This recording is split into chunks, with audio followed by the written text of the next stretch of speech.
What's up, everyone? We got this S14 hiding behind the pump. We got an S14 and a Civic sandwich. Actually, I'm going to shuffle these out. We have these cars inside because we were supposed to get hit with a big snowstorm. We got hit with some snow, but it wasn't that big of a deal. And of course, it's always nice to work on cars when they're not covered in snow. So I'm going to flip this one around really quick. I'm going to put it in the dyno position, and I'm going to be right back and show you exactly what we did. We got it all backed up now. I'm going to go up in the air with it. I'll show you guys what's underneath. I'm actually going to show you why we had to do what we had to do. And I'll say something really quick, and I've noticed with my phone there's going to be a slight delay. When I do the front to back camera, there's like a slight delay that cuts me off. But if you hear me sniffling, and you can see that I got my hat on, well, number one, it's cold out. It's winter time. Number two, if you're not aware, I did have COVID last, we're in January now. I had COVID right around Thanksgiving time. And ever since I had COVID, I have not been the same. Where I was fighting a cold, but I'm going to say this too. I honestly don't know if it's a cold, if it's still remnants of COVID. There is something that I've been informed that they call it long haulers or long haul, which basically means you take some of those symptoms with you. So if you ever hear me out of breath recently, if I walk up and down the stairs here twice, I literally have to catch my breath. Or if I'm doing a lot of work outside, let's say I have to shuffle cars around, push a car here and there. The other thing too, the little sniffles. I don't know. I know I don't have COVID right now. I still don't have my taste fully back, and my smell comes and goes. It's really weird. So before I try not to sniffle, you might hear a little bit about that. But let me show you what we're doing. So this thing has been on the dyno twice. And I know last time it was on the dyno and pulled off because of a fuel leak. And I swear, and I don't recall, but I swear the first time too, it had the same fuel leak. And I thought he got it fixed after the car left here. But he did not. And I'm going to show you what we did. And I'm going to explain why we did it. So I'm going to hold the trunk up. We installed a fuel cell. Not just any fuel cell, but a radium. Now when it comes down to fuel cells, you basically have two options. You could do something like a radium, which I'm going to tell you right now, you're not going to beat radium's quality. Or you can do like the silver standard fuel tank that you're not going to have like the sending unit. It's not going to come with everything you need. And let me shut this really quick. Let me grab my light because it's a little dark. And I don't have my light recording on my phone.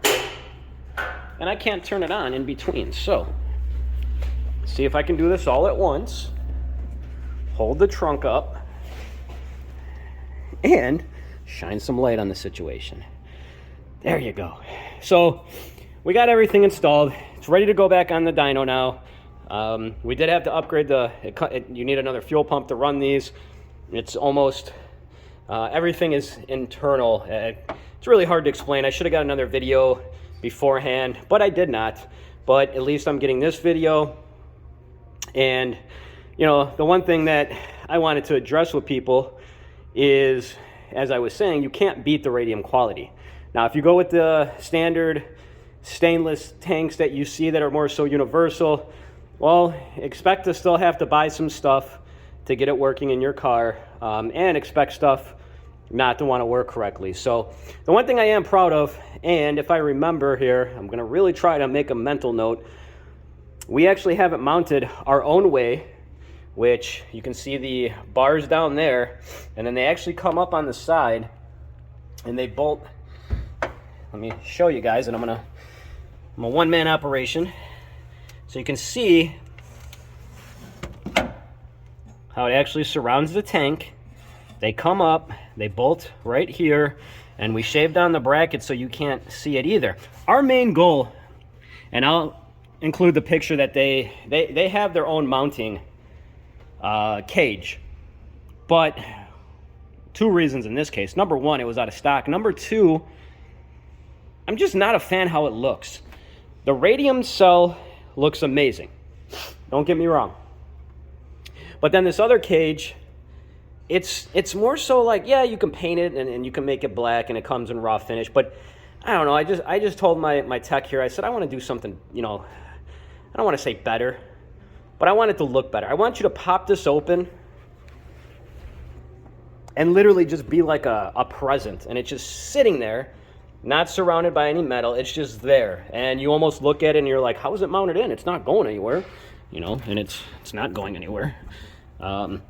He can get in an accident and it will stay intact depending on how bad of an accident. I mean, of course, you know, if you get hit in the back with a semi, it's not going to stay intact. But so I'm going to take my light back out and make sure I don't forget it. And I am going to show you guys exactly why we had to go with the fuel cell.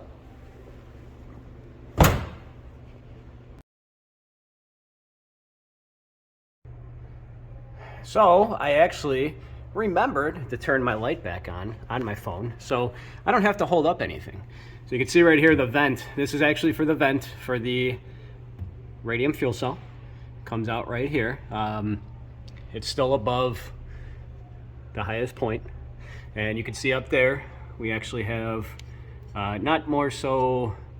Trying to see if I can get a better view.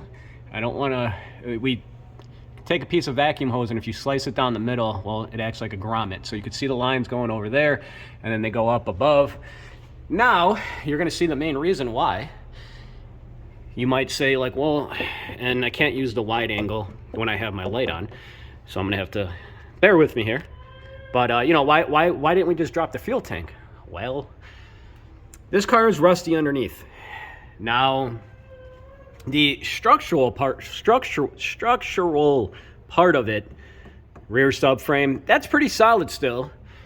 The floorboards itself, actually, this ain't too bad. The floorboards up here are bad, but of course, you know, you can kind of go like that. That's not gonna hurt anything structural. Structural, if I can actually say that word today. There you go.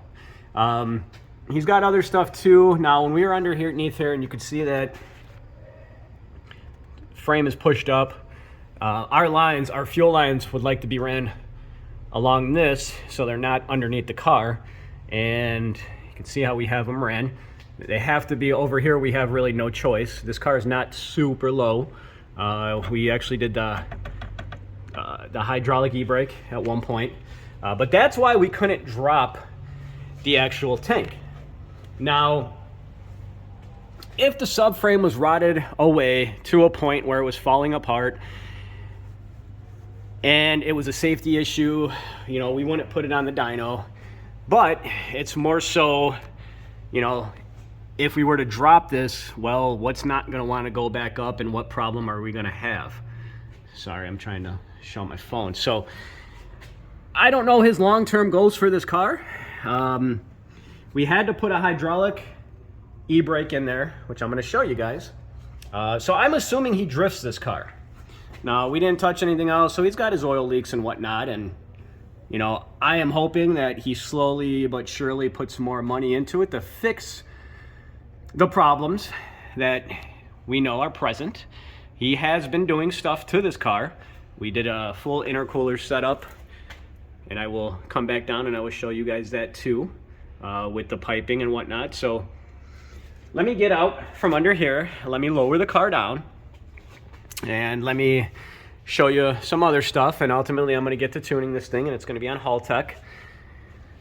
And we'll put it back on the dyno, and I'll finish up. So I will be right back here, and hopefully without the wide angle, I have to bend down and crouch. Hopefully you guys can see that and why we opted to go with the fuel cell, and we gave him his options. And yes, I'm probably bad with the camera underneath here because it's not super wide angle.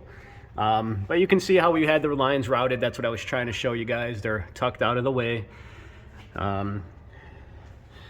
This I'm going to see if we can tuck them out of the way even a little bit better. But, you know, we're kind of limited, you know, of where we can keep on tucking stuff, and we're not going to throw fuel lines inside the actual cabin itself.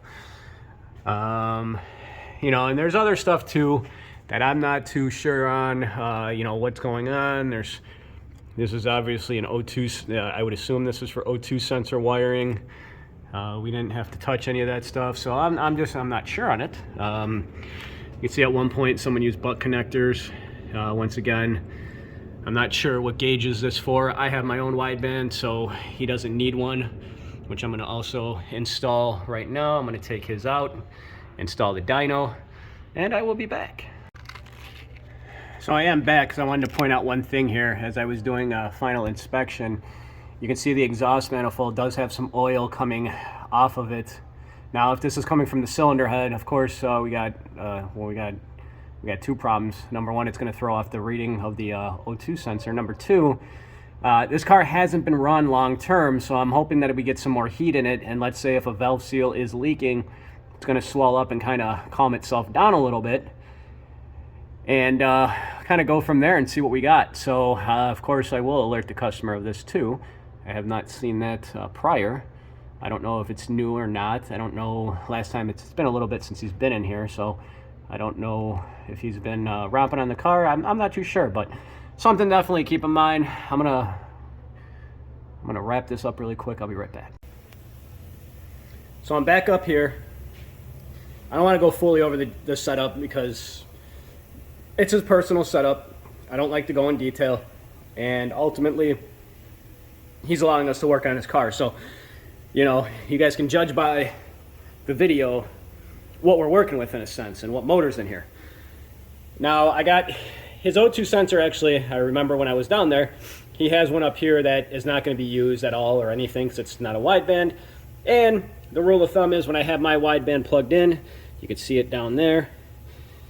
We want it before any joints if I could possibly get to it, because if we have an exhaust leak or an exhaust leak starts, let's say before a joint where the exhaust and the downpipe meet, well, then you have an issue. You're gonna get a weird reading. One thing I did want to show you guys though, and I'm gonna try to get my camera in here, might get a little crooked. You can see the valve cover is leaking. So that oil that we saw dripping could be just from the valve cover. Looks like it's actually worse back there, trying to mess with the glare a little bit, than it is up here. So he will be noted on that. I'll let him know. Actually, I'll let him know before the car is picked up and see if he wants us to fix it, if it's in his budget. But that's what we got going on. Now I'm going to come back here really quick. Give me 1 second.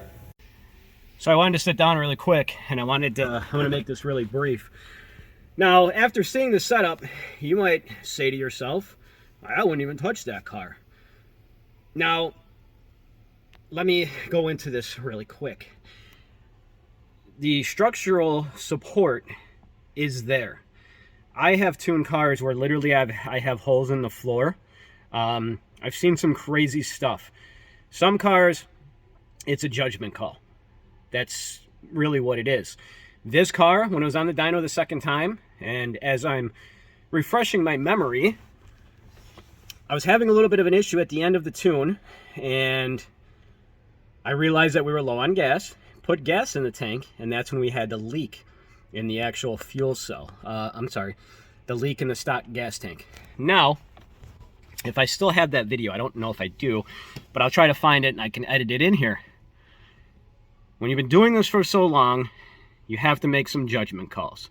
Now, yes, it would be easier just to say I'm not dealing with it, but I just want you guys to open up for the people that are like, I wouldn't touch that car and this and this and that. I want you guys to think about something for a little bit, or for a second. We don't know his goals and his long-term goals. He might be looking for another shell. Maybe he's just getting into drifting, where if he puts this thing in a wall, it's no big deal to him. And then he can put it in a different chassis and he can continue to learn and grow. So as long as the car is safe, and as I said, the second time when it was on the dyno and it started leaking fuel, there's no in between with fuel and leaking. There's, you know, one little spark, one little anything could light up a whole car. Just like too, and we have to make a note, we're going to put a battery fuse in here. He wanted a battery fuse. There's no fuse from the battery to the actual fuse box up here. So you have a live wire. That, he asked me how unsafe it was, and it's very unsafe. If, you know, you get a short in between here, your car's pretty much going to burn down to the ground. Now, does that stop me from tuning it? No. Do I have my senses heightened a little bit more, where I need to make sure everything is good to go with that? Yes. If we actually have time here, I got a little bit in between from strapping the car on the dyno and starting to tune. if we have time now, in between that, my tech's going to throw a fuse in it. But that's the biggest thing. I wanted to kind of jump back in here, and because I know a lot of people are saying, like, why would you even touch that car? I wouldn't touch it. Remember how long I've been doing this, 22 years. Just imagine the stuff that I see that I also don't post a video about, or that is gone because when I finally get the car in here, or, you know, if a car comes on a tow truck, it's not acceptable to be on the dyno. So it's not like anything is just coming in willy-nilly and I got my eyes closed and I'm hoping for the best. Now, of course, there's going to be some people that no matter what I say, well, I wouldn't touch the car. I wouldn't touch the car. Well, go open up your own shop then. That's all I can say. I mean, I'm being nice. Who knows what his long-term goal or plan is with his car. And like I said, I don't know. Maybe last year was his first time drifting. If he put it into a wall, no big deal. He was going to get a new shell. I don't know. But I know right now it is safe to go on the dyno, even though the floorboards are rotted away. And we got a couple, you know, saw where the frame was jacked up a little bit. Car still drives straight. So now the main goal for all of these videos is to educate you guys. Because I personally feel that the more you learn, well, the more your brain is going to grow.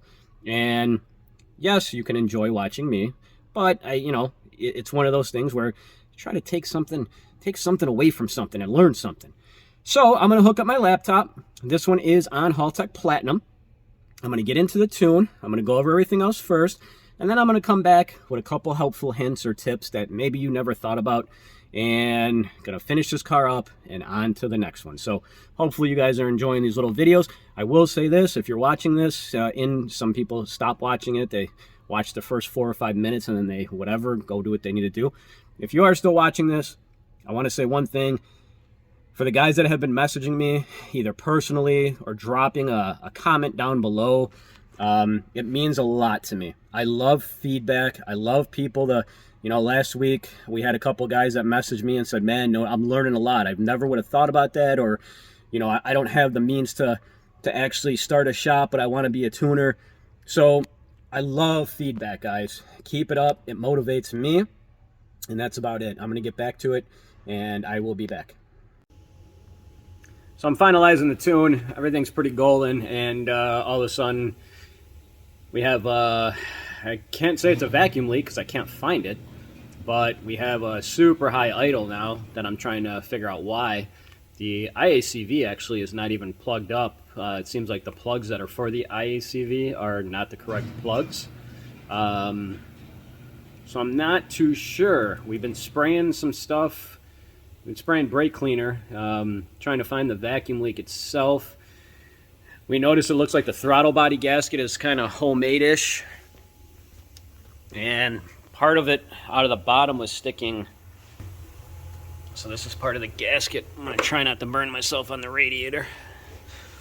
But it also doesn't seem like it's leaking though still. So I'm going to come in fresh and early, super early tomorrow, because it's already nighttime out over here. It's way past after hours. I'm going to wrap this up, come in tomorrow, and bright and early, try to figure out what's going on with it. And I mean, there's a lot of random miscellaneous stuff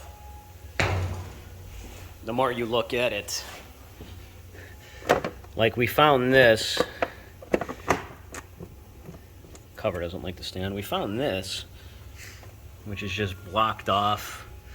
And of course, I do have my light. But yeah, so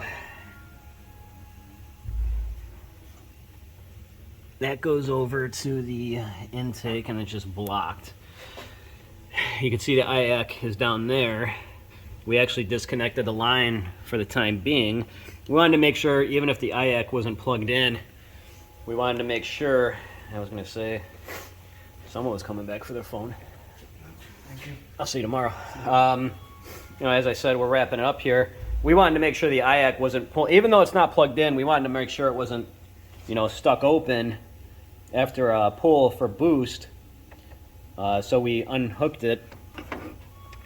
As you can see here, we unhooked it and we plugged it up to make sure that wasn't it, and IACV is not doing it. So now, the fun part, figure out if we can find out what's going on with it and causing the high idle.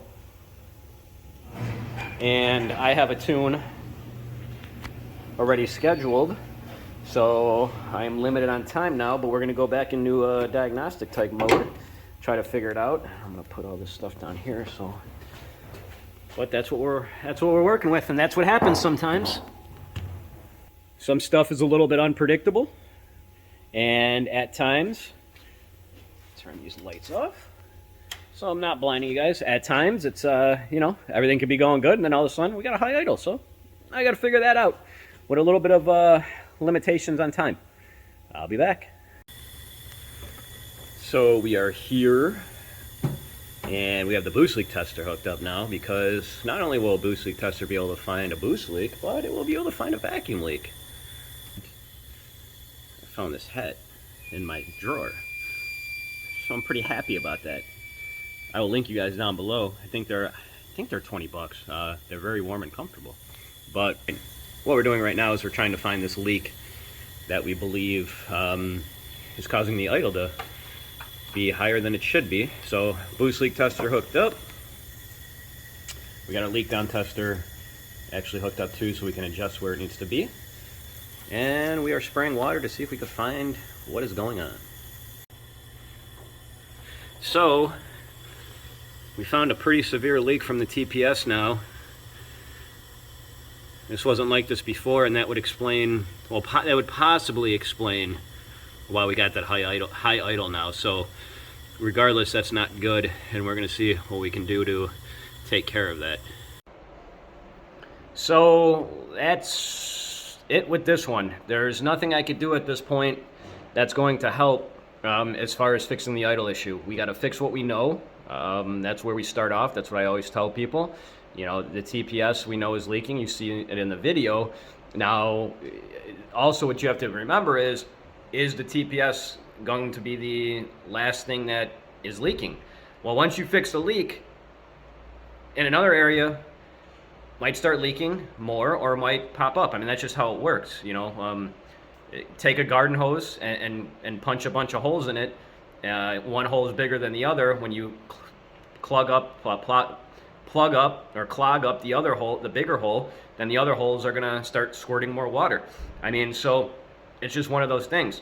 Now, anything I do at this point, as far as the tune goes, it literally is gonna be pointless, because once that is fixed, then it all has to be done again. So that's the thing too that's really important with you know, vacuum leaks or boost leaks, that once the car is on the dyno in that sense, and it's tuned like that, if you fix anything later on, the tune's going to need an adjustment. I mean, that's what it is, and that goes too with parts. I mean, let's just make things easy and clear that if you install, and let's go on the full crazy spectrum. You know, let's say you have a car that you're going to tune all motor, and then down the road you put a turbo on. Well, clearly there's a change. Clearly it needs to be retuned. Now you can say littler stuff like the vacuum leak. Well, if I have a small little vacuum leak here, or I have a small little boost leak here, once I fix it, will I need to be retuned?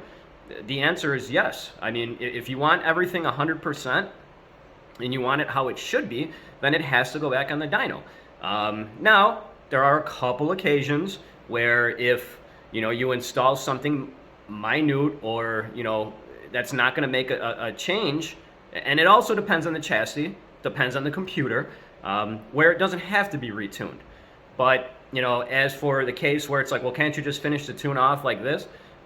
Well, I mean, the tune you can say is finished right now, but we know that there's a problem, so it needs to be fixed. You know, I try to relate everything to maybe like a different real world experience, because not everybody's a tuner. If I go to the doctor and tell them, you know, doctor, I've had severe, you know, headaches and severe pain, and I know my arm is broken, but I don't think that's causing the issue. Well, I mean, what is the doctor going to say? Now, we can go on and we can keep on talking, and I don't want to go crazy on with this video, but that is what it is. I wanted to go in a little bit more in detail on Haltech Platinum. Unfortunately, at this point, there's really nothing to go in and show you, because we have to fix this problem, and I have to get on to the next tune, because if you watch my videos and you know how tight my schedule is, That's about it, guys. Hopefully you liked everything and enjoyed it. I will say one thing too. In the video, I mentioned the fuse holder, and then I went to talk to my tech about it because there is a note about it. It's actually already on the car. I didn't see it because it's underneath the deck lid, underneath by the fuel cell. So that's already done. We just got to secure it down, he said. So, you know, that's about it. Stay warm out there, depending on where you're watching this video and what time, if it's cold. If you guys got questions, comments, you can message down below. Email is rcautoworks@gmail.com. You could shoot us a phone call. Your best bet, though, with phone call is going to be the text message. The receptionist that we have answering the phones, she doesn't know technical stuff. So if you're going to call and ask her how to do an engine swap on a CRX, you're not going to really get the help. But Google is out there. It has a lot of options too. And of course, if you support us, we support you. You buy a product from us, we will offer you that help. Besides that, guys, you can also text message the 708-599-5884 number. You could set up scheduling. You could do pretty much everything in that aspect. So I'm wrapping up this video. It's a little bit longer than I wanted to, but you can either skip forward or not even watch it. Appreciate you guys. Take care.